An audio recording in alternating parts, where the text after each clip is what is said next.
Bienvenue si vous nous rejoignez en direct de Bologne où le pape François fait sa visite pastorale qu'il a initiée ce matin à Cézanne et qu'il continue depuis ce midi après différentes rencontres avec les migrants, les pauvres, le diocèse.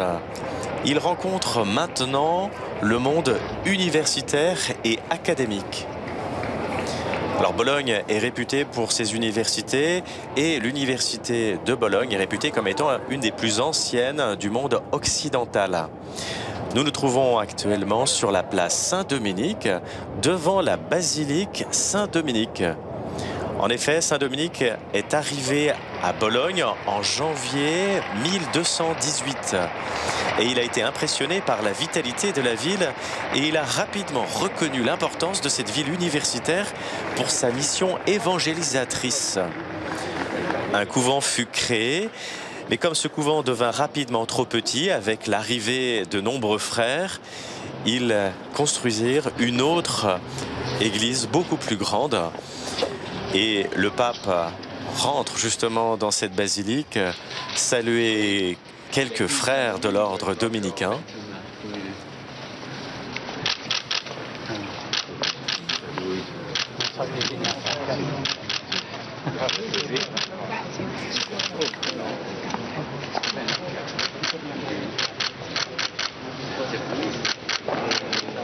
Cette église a une histoire importante parce que non seulement Saint-Dominique y est passé, mais il est décédé dans ces lieux. C'est pourquoi l'église a une petite chapelle latérale près de la nef à droite où le corps de Saint-Dominique peut y être vénéré.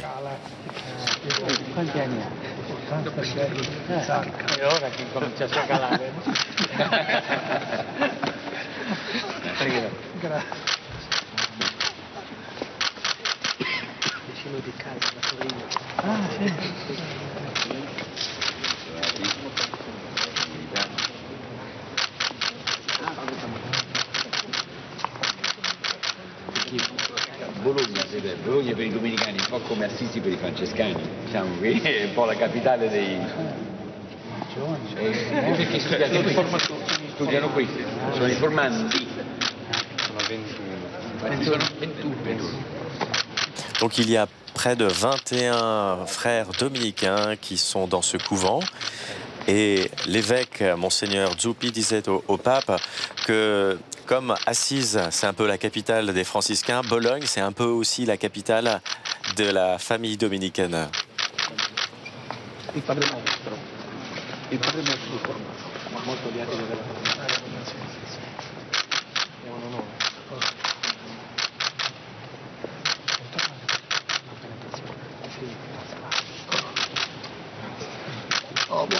Piano della provincia, 99.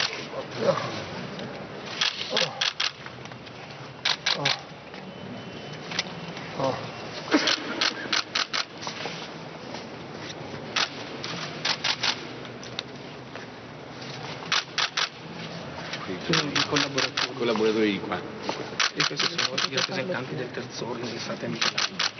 Hanno una scuola bellissima, una scuola di...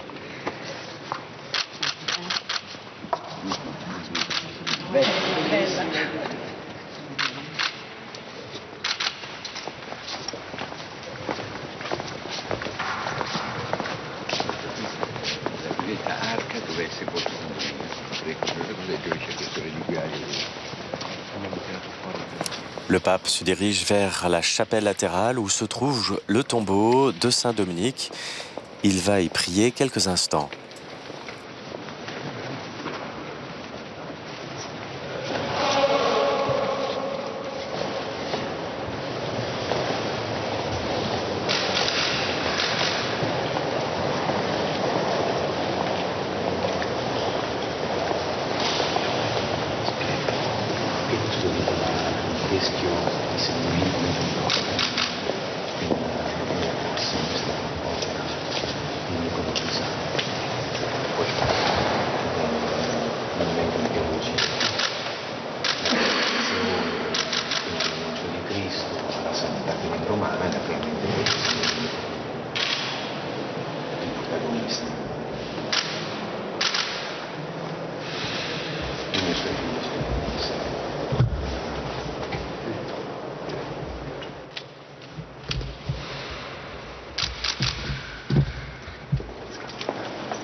Le pape va pouvoir signer le registre de la basilique Saint-Dominique.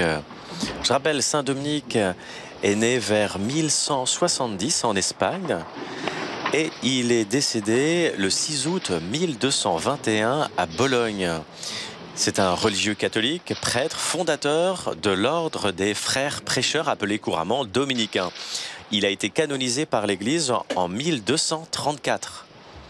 Il est célèbre sous le nom de Saint Dominique, mais quelquefois il est dénommé comme Saint Dominique de Guzman.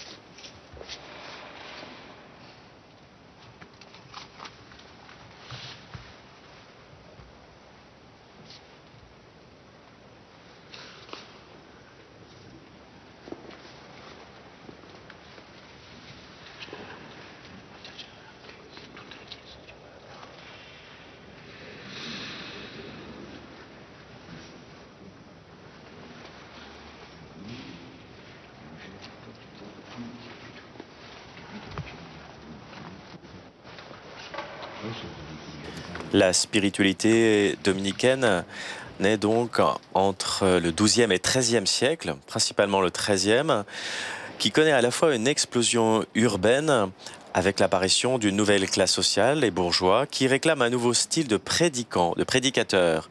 L'essoufflement de la réforme grégorienne et le développement d'un christianisme anticlérical demandent une réponse radicale de l'Église. C'est pourquoi Saint Dominique, dans le mouvement des ordres mendiants, prend en compte la totalité de ces nouveaux éléments en développant une prédication dans les villes, dans les structures institutionnelles calquées sur les institutions du moment. Et il exige de ses frères une grande formation intellectuelle qui mène les premiers frères à habiter près des universités.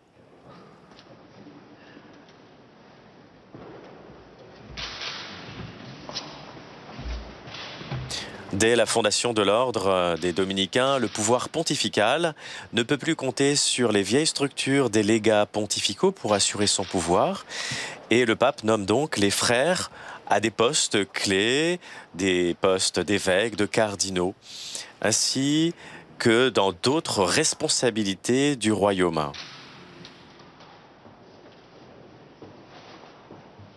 Devenus très rapidement très nombreux, les dominicains s'organisent en provinces. Ils créent la province de France, des provinces à Toulouse et la province de Provence. Et l'ordre se répand de continent en continent et ils sont désormais sur toute l'étendue de la terre.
L'alma mater di Bologna, e dice appunto è la facoltà, è l'università più antica dell'Europa e quindi del mondo forse sì. Un po'.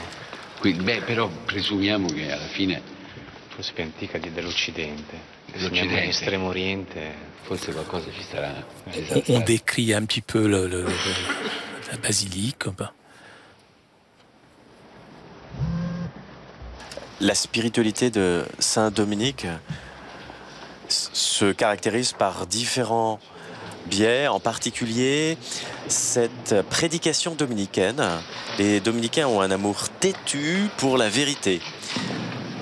Veritas est même devenue leur devise, que l'on trouve gravée sur les chaires, sur les blasons, les cathèdres des frères prêcheurs.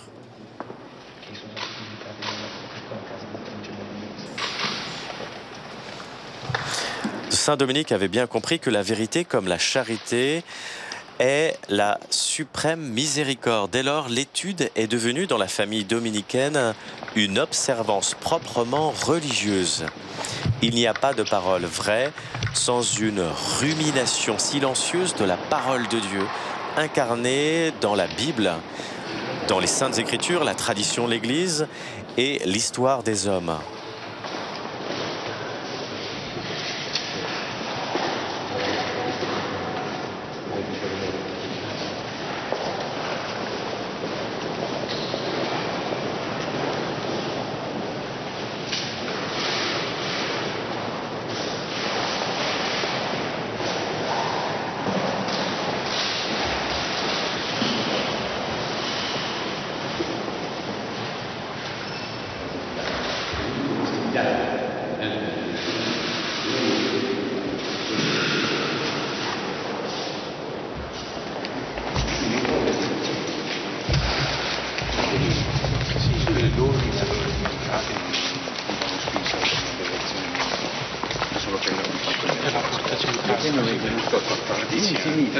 Sotto il coro, no? Perché così, perché diceva così i frati si passano sopra. Esatto. Poi appunto con 15 Davide decisero di Sotto la spinta di Gregorio IX che disse che l'aveva conosciuto ma come non aveva ancora fatto niente, allora per l'unità non voleva. Infatti c'è poca devozione, diciamo, rispetto al suo coetaneo Francesco ad Assisi, diciamo la verità. Sì, ha ragione.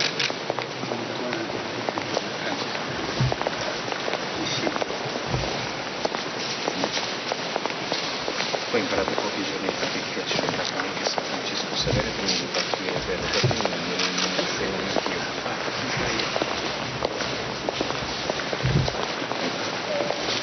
Adesso noi scendiamo all'università, perché poi Domenico venne qui per l'università, perché l'università già c'era e lui venne qui perché c'era l'università, perché c'era.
Le pape François, sur cette place Saint-Dominique à Bologne, va s'adresser au monde académique et avec les universitaires et les étudiants. Il vient de saluer le recteur de l'université, le professeur Francesco Ubertini, qui va s'adresser au Très Saint-Père.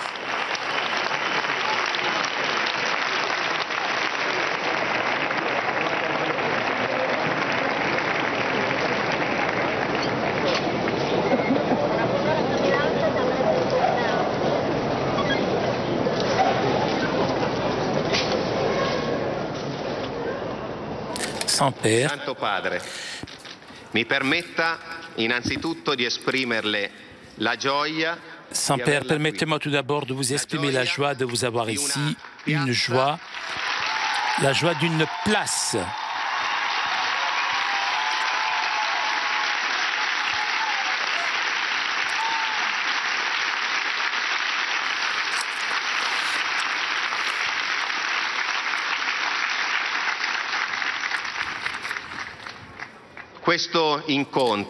Cette rencontre au cœur de la ville de Bologne nous rend heureux et fiers de l'intérêt que votre sainteté démontre envers nous. Nous qui sommes ici ensemble, des étudiants, étudiantes, professeurs, hommes et femmes de l'administration.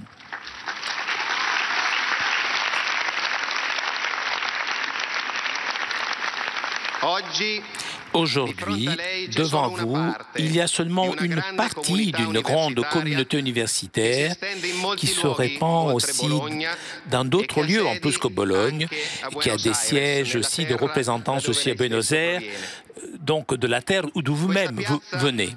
Cette place est dédiée à Saint-Dominique. Il est mort ici en 1221.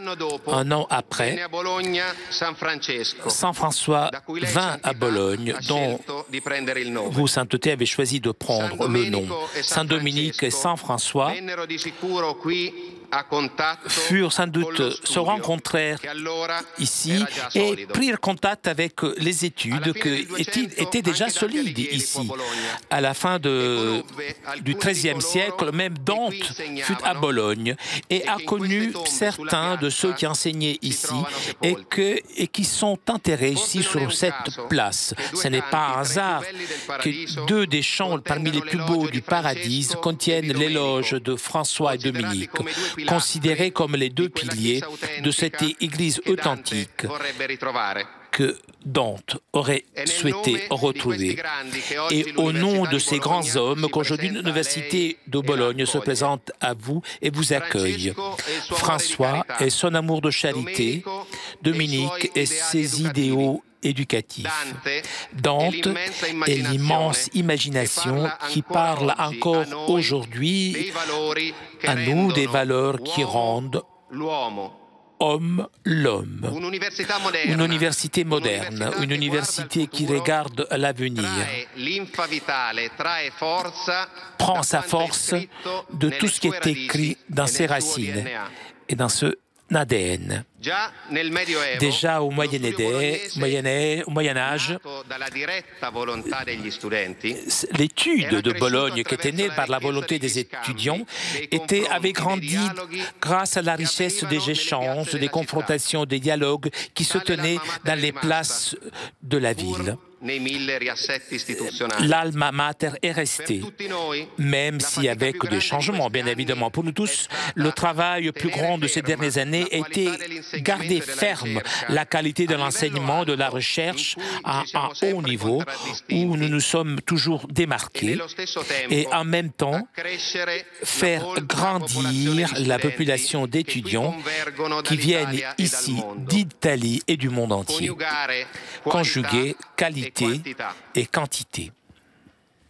Nous avons voulu et nous voudrions pour l'avenir que l'université resta toujours un lieu de qualité, pas pour nous détacher dans les classements, mais pour être toujours prêt face au jugement des seuls qui ont le droit de nous juger. c'est-à-dire les jeunes, les étudiants, qui est la partie principale de notre grande famille internationale.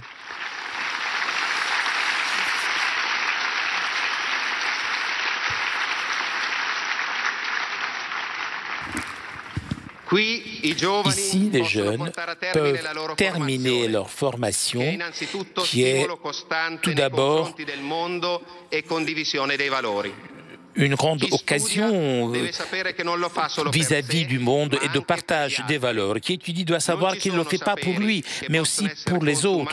Il n'y a pas de savoir qui peuvent être consommés en solitude ou dans l'isolement. Même pour cela, sainteté, Alma Mater est le nom ancien de notre université. Une mère qui nourrit et qui fait grandir. Et comme, en tant que mère généreuse et féconde, nous continuons de l'envisager, même des siècles après sa fondation. L'accueil et l'écoute, la capacité de dialogue et de confrontation, ce sont les valeurs qui sont à la base de notre travail quotidien. Des valeurs qui caractérisent cette ville, toujours ouverte au pluralisme et à l'écoute, même dans les moments les plus difficiles. L'écoute des différences, la confrontation avec ceux qui viennent de loin pour porter leurs paroles, la capacité de modifier sa propre pensée. De là, d'ici, naît la culture. Le moment qui n'existe pas un mot qui l'emporte sur les autres, mais existe seulement des mots vrais ou des mots faux. Existe seulement le droit de celui qui parle, l'esprit libre, et qui ne fait pas marche arrière devant qui est anéanti par des raisons mauvaises. La culture est pour nous un passeport international avec lequel on ne s'arrête pas et on n'est pas arrêté aux barrières. Mais il faut les traverser, ces barrières. L'Alma Mater a décidé d'accueillir chez elle donc les étudiants qui se trouvent dans la condition de réfugiés, ceux qui trouvent ici une maison à la place de celle qu'ils ont perdue. Et il y en a qui sont parmi nous aujourd'hui.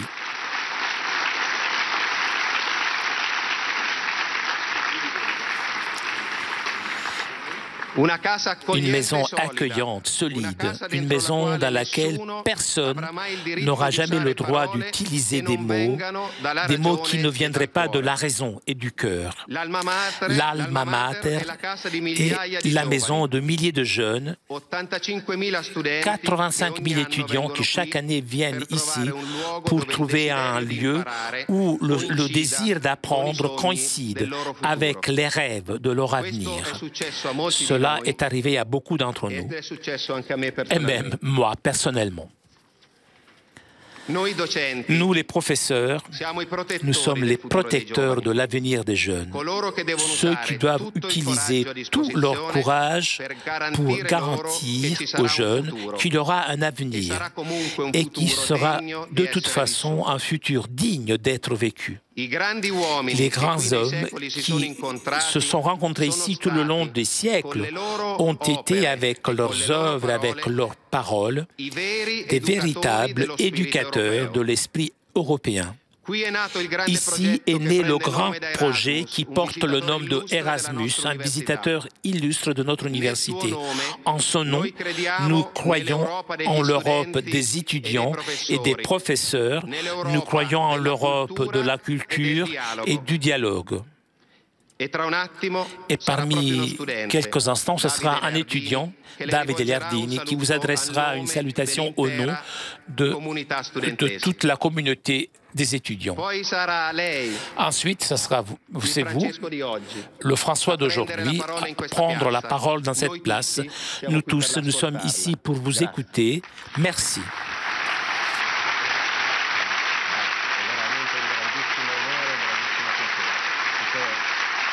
C'est vraiment pour nous un honneur que de vous avoir, Saint-Père. Ce sont les paroles qui dit le recteur.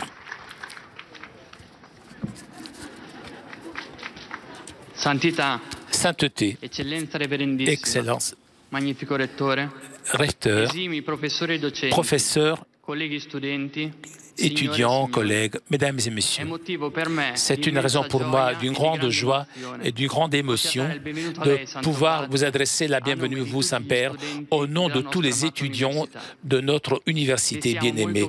Nous vous remercions de l'attention que toujours vous dédiez à nous, les jeunes, avec vos paroles et vos gestes. Raison pour nous de courage et de réconfort. Je voudrais tout d'abord me laisser provoquer encore une fois par les paroles que vous nous avez adressées lors de la dernière JMJ en Pologne. C'est laid que de voir un jeune qui part à la retraite à 20 ans. Et c'est laid de voir aussi un jeune qui vit sur un canapé. De la même temps, je voudrais accepter votre invitation à être un bâtisseur de l'Italie et travailler pour une Italie meilleure. Nous vivons dans un monde où souvent le dernier mot qui est dit sur notre mot est sur notre avenir. Le mot sur notre avenir est incertitude. Notre société vit des moments difficiles, une société repliée sur elle-même. Et vous avez parlé de cette société et de ses dérives. Les souhaits ardents de nous, les jeunes, risquent de s'éteindre, nous laissant la place à des calculs froids pour obtenir chacun son avantage, son intérêt. Il semble presque qu'il n'y ait plus un idéal pour lequel vaut la peine de se battre, puisque tous les idéaux nous avons connu les mensonges. Nous vivons en nous le drame que Cesare Pavese avait écrit dans son journal. Ce qui est terrible, c'est de ne pas savoir. Nous ne savons pas ce que c'est la vérité, mais nous savons ce que c'est que le mensonge. Il est possible aujourd'hui de chercher la vérité. L'histoire nous apprend que notre alma mater est née de la rencontre d'hommes libres qui souhaitaient développer cette recherche, qui s'interrogeaient sur le sens de la réalité dans un désir incessant de découverte. Comment fait l'univers? Qui sommes-nous?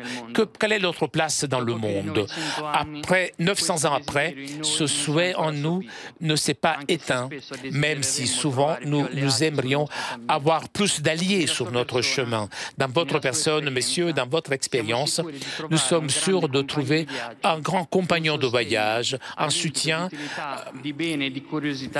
pour nous pousser vers la curiosité qui est en nous et qui est propre de tous les jeunes. Nous vous demandons donc ce que vous avez voulu dire pour vous chercher la vérité. Qui vous a provoqué, aidé dans cette recherche? Qu'est-ce que veut dire chercher la vérité aujourd'hui dans le contexte où nous sommes, en ce que vous avez défini un changement d'époque? Nous nous demandons souvent, l'université aujourd'hui est encore un lieu où est promue une ouverture de la raison, où notre liberté est donnée en conscience critique des choses, conscience dont le noyau n'est pas le scepticisme, mais les questions sincères. Notre souhait est que l'université soit toujours, ou qu'elle soit de nouveau, selon son aspiration d'origine, un lieu où le chemin à la recherche de la vérité, la génération de sujets consistants, conscients de soi et dotés d'un esprit critique, soit mis en première place dans la rencontre avec les professeurs, les compagnons d'études, avec des différences des propres. Pour cela, aujourd'hui plus que jamais, nous estimons que notre université a besoin de véritables maîtres, c'est-à-dire, comme vous avez souvent souligné, de témoins. Nous savons par expérience que l'enseignant transmet un savoir, mais le maître transmet aussi un consensus, démontre une vérité. Le premier donne des indications, le deuxième demande de vérifier. Nous avons besoin de maîtres témoins qui ne se contentent pas de transmettre des informations, puisque l'université donne pas seulement des services, mais nous pousse à dépenser notre énergie, afin que notre exigence soit reconquérie. Quelle est la valeur aujourd'hui de nous engager dans l'apprentissage de la recherche dans un monde où un nombre croissant de personnes précipite dans la pauvreté et elle est rejetée. Et il y a encore beaucoup d'injustices, beaucoup de guerres. Pourquoi continuer à étudier? Nous vous demandons de nouveau, quelle contribution nous pouvons donner? Nous engageons à étudier, apprendre et rechercher dans notre société, la souffrance de notre société. Une lumière sur cette question nous vient de Jean-Paul II, dans le discours prononcé justement à l'occasion du 9e centenaire de notre université. Doit se réaliser, il doit se dire, une sorte de communion qui est didactique et scientifique, mais aussi morale et humaine. Et on peut offrir en même temps un modèle à la société qui a besoin de se renforcer pour une cohabitation ordonnée et pacifique. La communauté d'étudiants et de professeurs peut devenir alors un exemple vivant de cette culture de la rencontre et du dialogue dont vous nous avez souvent parlé. Un fruit récent de cette communion entre les diversités est le programme d'accueil des réfugiés que notre université a réalisé pour aller à la rencontre des problèmes les plus graves de notre société. Mais l'université peut être aussi configurée comme, en utilisant les paroles de Paul VI, comme une source de charité intellectuelle qui se décline en deux directions. Le service à la société grâce au progrès scientifique et technique et grâce aussi à l'enquête sur la valeur authentique de l'homme, de chaque homme. L'approfondissement de ces valeurs peut donner un soutien à la découverte et à la défense de sa dignité aujourd'hui menacée. En terminant, en tant qu'étudiant de médecine, je voudrais dire des paroles d'un cardiologue qui est mort en 1970, après avoir donné une contribution fondamentale à la discipline de cardiologie. Ne profite jamais de ce que tu es, de ce que tu as eu de la vie, de tes talents, et ne les mettre pas dans une banque, mais fais-les fructifier, dépense-les pour les autres, pour la mort de l'homme. Continue d'étudier la lutte, le travail, la recherche et l'espérance.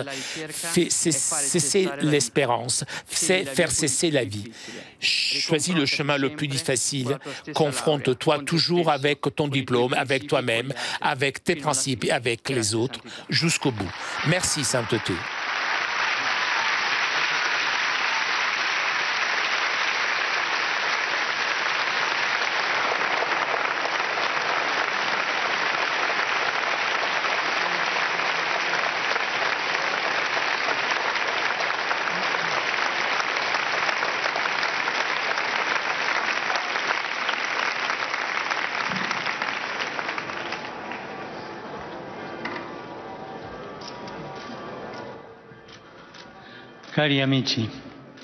Chers amis, je suis heureux de partager ce moment avec vous et je remercie cordialement le recteur et l'étudiant pour leur intervention. Je ne pouvais pas venir à Bologne sans rencontrer le monde universitaire. L'Université de Bologne est, depuis presque 1000 ans, un laboratoire d'humanisme. Ici, le dialogue avec les sciences a inauguré une époque et a façonné la cité, la ville.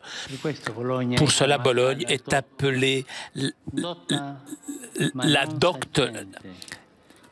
Elle est cultivée, mais elle n'est pas pédante. Justement, grâce à l'université qu'elle a toujours rendue ouverte en éduquant les citoyens du monde et en rappelant que l'identité à laquelle on appartient est celle de la maison commune, de l'universitas. Le mot universitas contient l'idée du tout et l'idée de la communauté, nous aide à faire mémoire de nos origines et c'est précieux de cultiver la mémoire de ces groupes d'étudiants qui commencèrent à se rassembler autour des maîtres. Deux idéaux les poussèrent. Un vertical, on ne peut pas vivre vraiment sans élever l'âme à la conscience, sans le souhait de viser le haut, et l'autre horizontal. La recherche doit être faite ensemble, en partageant et en stimulant des intérêts communs. Voilà le caractère universel qui n'a jamais peur d'inclure.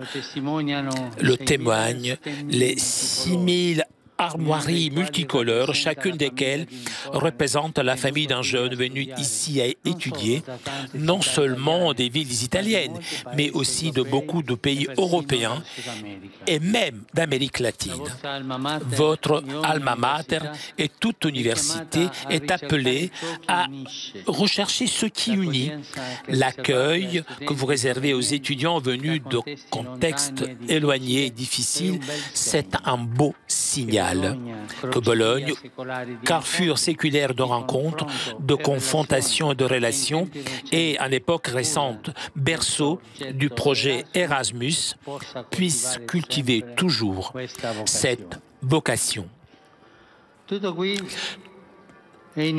Tout ici a commencé autour à l'étude du droit, un témoignage que l'université en Europe a des racines plus profondes dans l'humanisme, dont les institutions, les villes, l'Église, dans leur rôle bien séparé, ont contribué.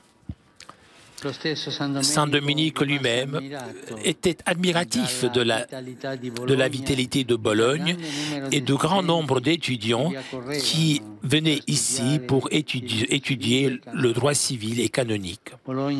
Bologne, avec son studium, avait été capable de répondre aux besoins de la nouvelle société en accueillant des étudiants qui voulaient apprendre. Saint Dominique les a rencontrés souvent. Selon un récit, ce fut justement un étudiant frappé par sa connaissance des Écritures à lui demander quel livre il avait étudié. Et on connaît la réponse de Dominique. J'ai étudié dans le livre de la charité plus que dans les autres. Ce livre, en effet, apprend et nous enseigne toutes les choses.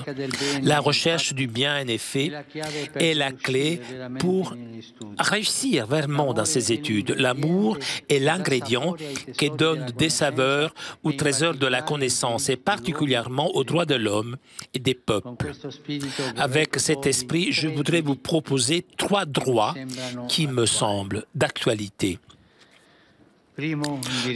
D'abord, le droit à la culture. Je ne fais pas référence au droit pour tous de pouvoir étudier.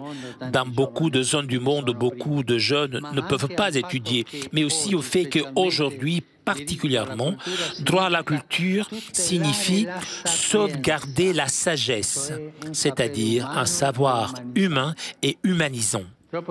Souvent, on est conditionné par des modèles de vie banaux et éphémères qui poussent à poursuivre le succès à bas prix, discréditant le sacrifice et inculquant l'idée que finalement étudier ne sert à rien, puisqu'il ne donne pas quelque chose de concret tout de suite. Non. Étudier sert à se poser des questions, à ne pas se faire anesthésier par la banalité, à chercher un sens dans la vie et à réclamer le droit à ne pas faire prévaloir les sirènes qui aujourd'hui détournent de cette recherche. Ulysse, pour ne pas céder au chant des sirènes qui charmaient les marins et les faisaient écraser contre les rochers, se lia à l'arbre de son bateau et avait bouché les oreilles de ses compagnons de voyage. En revanche, Orphée, pour contrer le chant des sirènes, avait fait quelque chose d'autre. Il chanta une chanson encore plus jolie qui avait charmé les sirènes. Voilà votre grande devoir, tâche. Répondre aux rituels paralysantes de consumérisme culturel avec des choix dynamiques et forts, avec la recherche et la connaissance et le partage.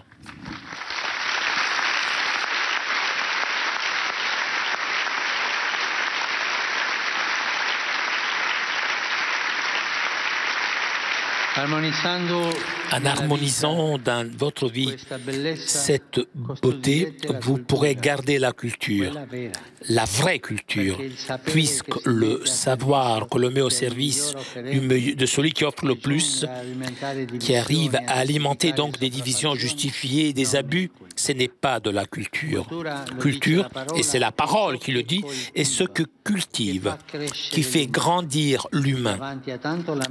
Et face à tant de lamentations et de clameurs qui nous entourent, aujourd'hui, nous n'avons pas besoin de gens qui crient, mais de ceux qui sont à mesure de promouvoir de la bonne culture.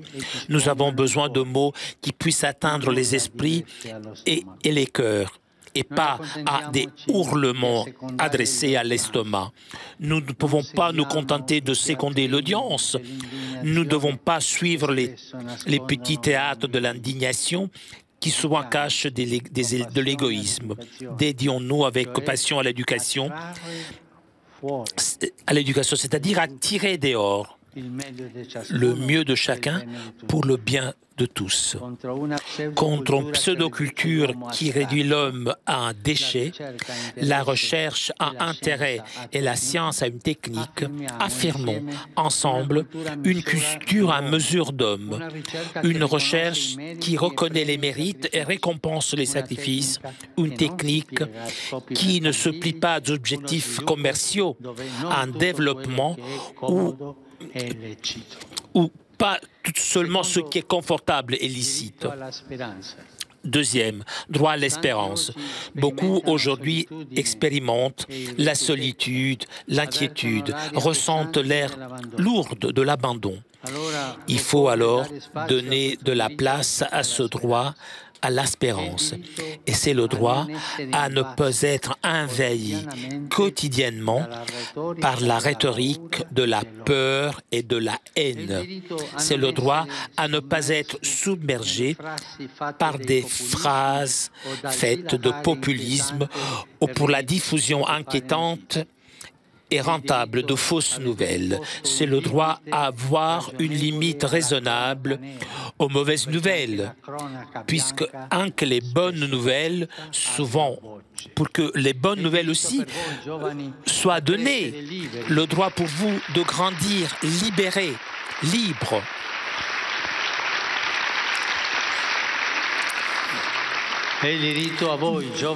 Pour vous, les jeunes, donc, de grandir délivrés de la peur de l'avenir. Savoir que dans la vie existent des réalités belles, durables, pour lesquelles vaut la peine de se battre. Le droit à croire que l'amour véritable, ce n'est pas l'amour de « je prends et je jette », et que le travail n'est pas un mirage à atteindre, mais une promesse pour chacun, une promesse qui doit être maintenue.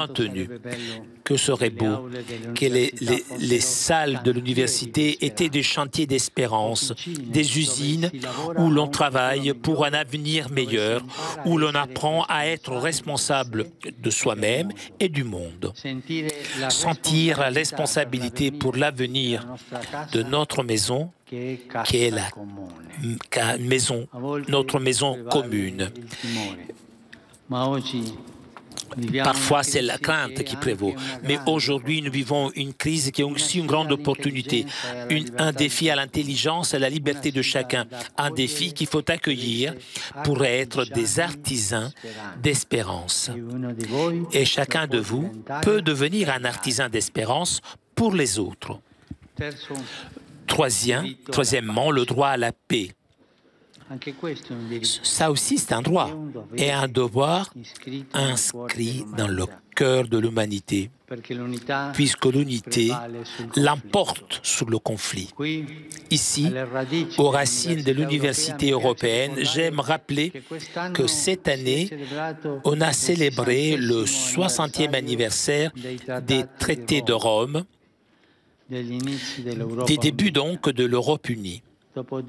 Après deux guerres mondiales et des violences atroces de peuples contre d'autres peuples, l'Union est née pour sauvegarder le droit à la paix. Mais aujourd'hui, beaucoup d'intérêts et beaucoup de conflits semblent faire disparaître les grandes visions de paix. Nous expérimentons une fragilité incertaine et la difficulté de rêver grand. S'il vous plaît, n'ayez pas peur de l'unité, des logiques particulières nationales, ne doit pas rendre vains les rêves courageux des fondateurs de l'Europe unie. Et je fais référence non seulement à ces grands hommes de culture et de foi qui donnèrent la vie pour le projet européen, mais aussi aux millions de personnes qui perdurent leur vie puisqu'il n'y avait pas. Il ne faut pas perdre la mémoire. Il y a 100 ans, se leva le cri de Benoît XV, qui avait été évêque de Bologne, qui avait dit que la guerre était un massacre inutile. Se dissocier en tout de ce qu'on appelle les raisons de la guerre avait semblé à beaucoup presque un affront, mais l'histoire nous apprend que la guerre est toujours et seulement un massacre inutile. Et aidons-nous.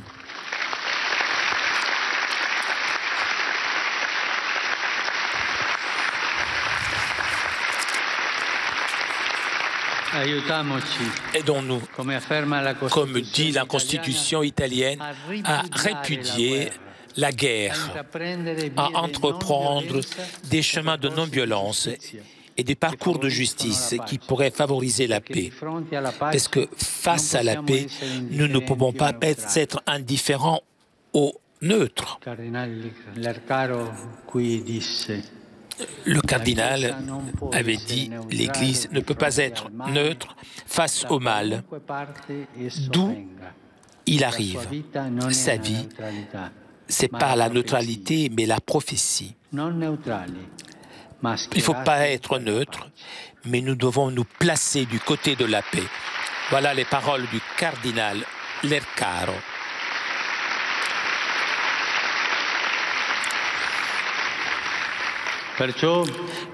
Invoquons donc le ius pacis, le droit à la paix, comme droit de tous à composer les conflits sans violence. Pour cela, nous répétons, jamais plus la guerre, jamais plus les uns contre les autres, jamais plus sans les autres.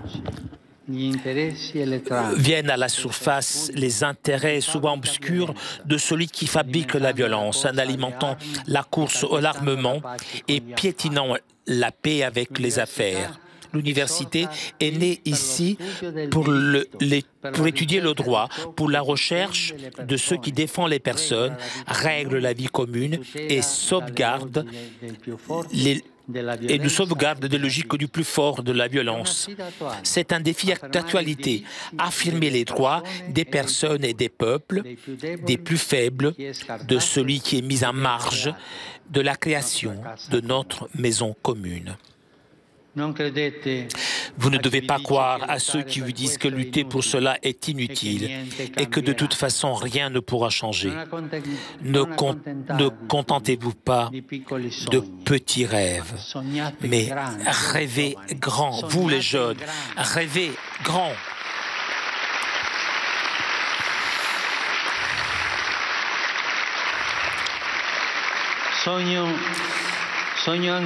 Moi aussi je rêve, mais je ne rêve pas seulement quand je dors, puisque les véritables rêves, on les fait les yeux ouverts et on les met à la lumière du jour.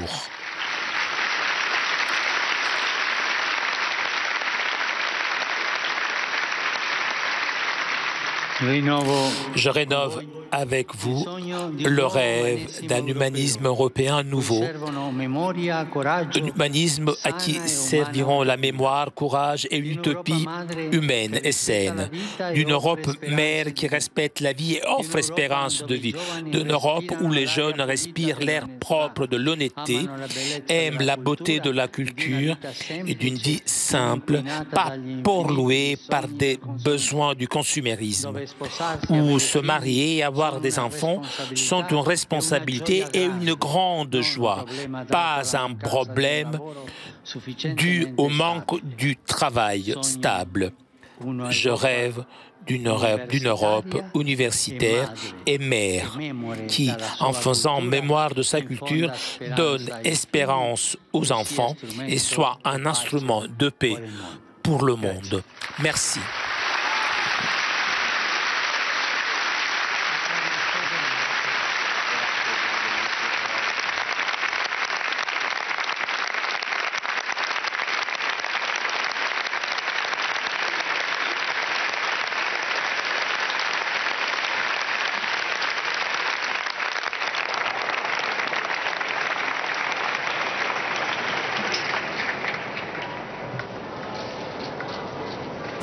Le professeur Francesco Ubertini offre cette médaille au pape François, une médaille de l'université de Bologne.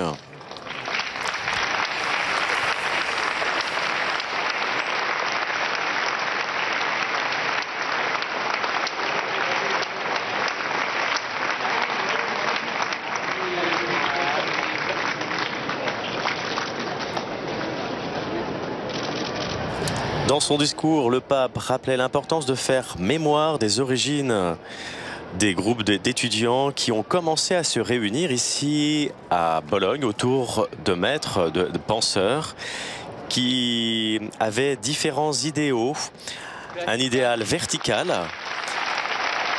Et le pape disait, nous ne pouvons pas avoir un sens de la réalité si nous n'avons pas un sens d'aller aussi vers le haut. Et le deuxième défi, le deuxième idéal, c'est avoir un défi horizontal. C'est une recherche de connaître la vérité, une recherche qui se fait ensemble et qui est stimulée par l'étude. Et il a fait effectivement l'éloge de l'étude en comparant justement cette étude au chant des sirènes. L'étude permet de ne pas succomber au chant des sirènes. Ulysse a pu résister à ce chant en étant attaché à un poteau, en s'éloignant de tout ce qui mène à autre chose que la recherche de la vérité. Et Orphée, qui avait aussi lutté contre le chant des sirènes en composant un hymne encore plus beau. Voilà. Le pape a rappelé justement l'importance dans les études du droit à la culture, du droit à l'espérance et du droit à la paix. Et bien sur ce, nous allons quitter le pape François. Lui va pouvoir continuer à célébrer la messe. Il va retrouver la population de Bologne dans le stade de l'Ara. Nous ne reprendrons pas cette messe en direct, mais le prochain direct avec le pape aura lieu mercredi matin à l'occasion de l'audience générale vers 9h30. Bonne continuation sur KTO.